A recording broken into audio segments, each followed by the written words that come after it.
बिहार में इन दिनों तबादला उद्योग को लेकर सियासत गर्म है। दरअसल राजस्व एवं भूमि सुधार मंत्री रामसूरत राय ने 30 जून को 186 सीओ समेत अन्य अधिकारियों का तबादला किया था।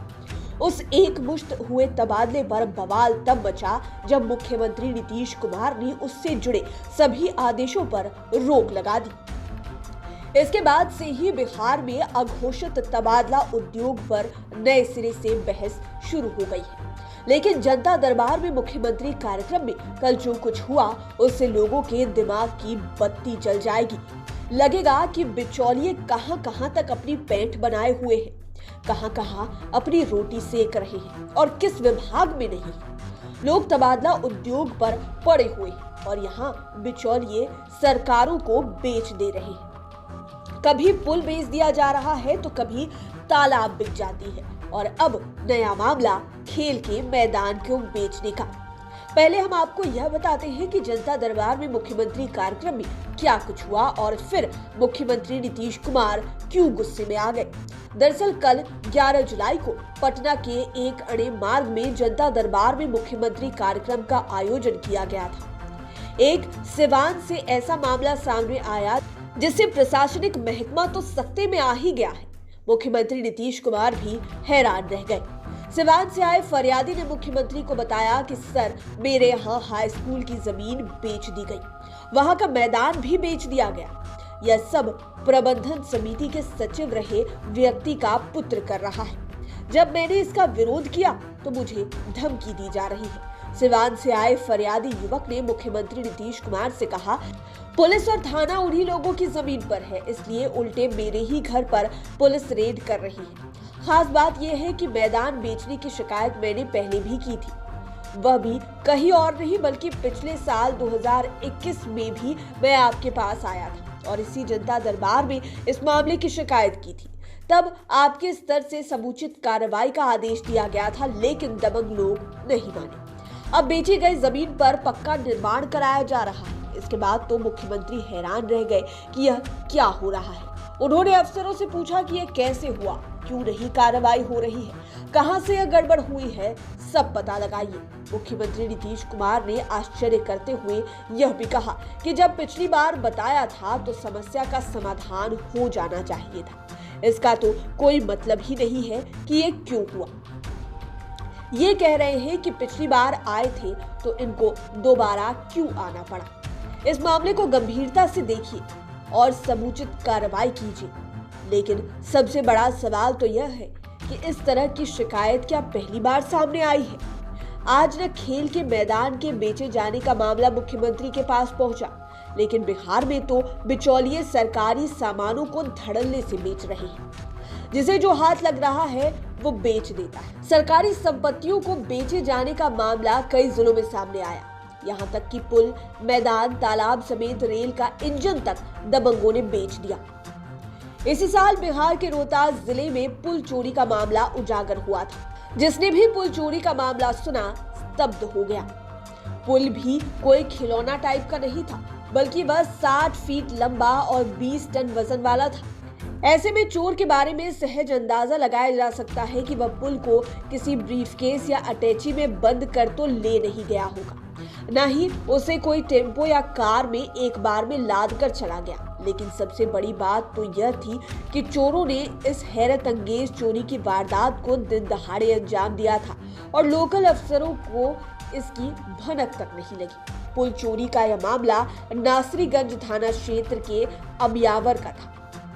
दरअसल कुछ लोग खुद को सिंचाई विभाग का अधिकारी बताकर आए और नहर पर बने लोहे के पुल को कटवाना और उखाड़ना शुरू कर दिया। चोरों ने पुल को गैस कटर से काटा, फिर जेसीबी से उसे उखाड़ा, फिर उसे गाड़ी पर लाद कर आराम से चलते बने। आसपास के लोग भ्रम में ही रह गए कि चोर सिंचाई विभाग का कर्मी है। इस हकीकत की जानकारी जब ग्रामीणों को हुई तो उन लोगों के होश उड़ गए। स्थानीय प्रशासन में भी पुल चोरी होने की घटना से खलबली मच गई। बाद में पुलिस एक्शन में आई तो आधा दर्जन से अधिक लोगों को गिरफ्तार किया गया। गिरफ्तार लोगों में सिंचाई विभाग के एसडीओ और आरजेडी के एक नेता भी शामिल थे। रोहतास पुल के बाद ऐसा ही एक मामला बांका से सामने आया। यह मामला बांका के चानन प्रखंड से जुड़ा हुआ था।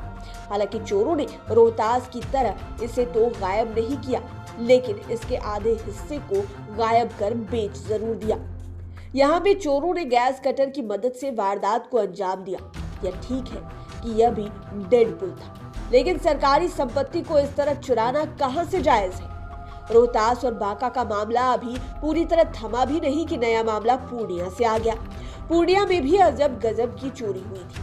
पूर्णिया में चोरों ने अस्पताल को ही चुरा लिया था। कुछ साल पहले तक लोग अस्पताल देखते थे, लेकिन एक दिन वहां पर कुछ भी नहीं था। खाली जमीन बची हुई थी, केवल मैदान बचा हुआ था। वहां पर भवन का कोई निशान तक नहीं था। एक एक ईंट चोर ले भागे थे।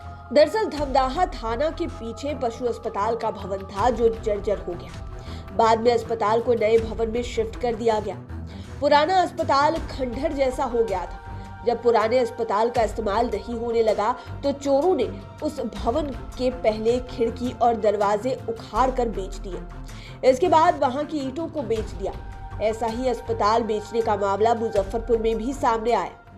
कुढ़नी प्रखंड में यह स्वास्थ्य उपकेंद्र चल रहा था। जमाबंदी के दौरान इस मामले का उजागर हुआ।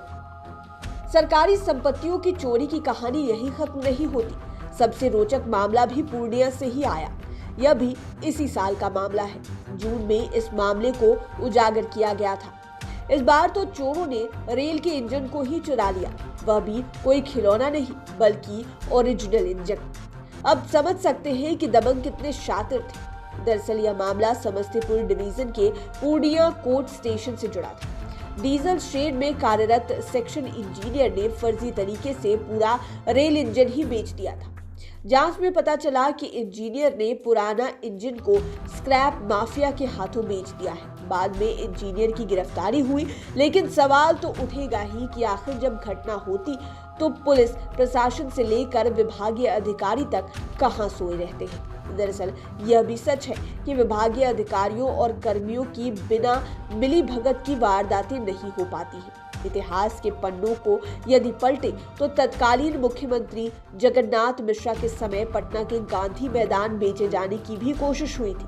हालांकि बाद में मामला शांत हुआ, ऐसा कुछ नहीं हुआ। लेकिन यहाँ तो अब टुकड़ों में सरकारी संपत्तियां बेची जा रही हैं। इसके अनगिनत मामले हैं, किंतु अब ऐसे मामले सामने आ रहे हैं जो लोगों को हतप्रभ कर दे रहे हैं। और चोरों की दबंगता का अंदाजा इसी से लगाया जा सकता है कि मुख्यमंत्री नीतीश कुमार के आदेश को ठेंगा भी दिखाया जा रहा है। कम से कम सिवान के खेल के मैदान बेचे जाने से तो ऐसा ही लग रहा है। लाइव सिटीज के लिए राजेश ठाकुर की स्पेशल रिपोर्ट। अगर अभी तक आपने हमारे चैनल को सब्सक्राइब नहीं किया है तो जरूर कर लें। ये वीडियो फेसबुक पर देख रहे हैं तो पेज को लाइक करें, साथ ही साथ हमें ट्विटर पर जरूर फॉलो करें। धन्यवाद।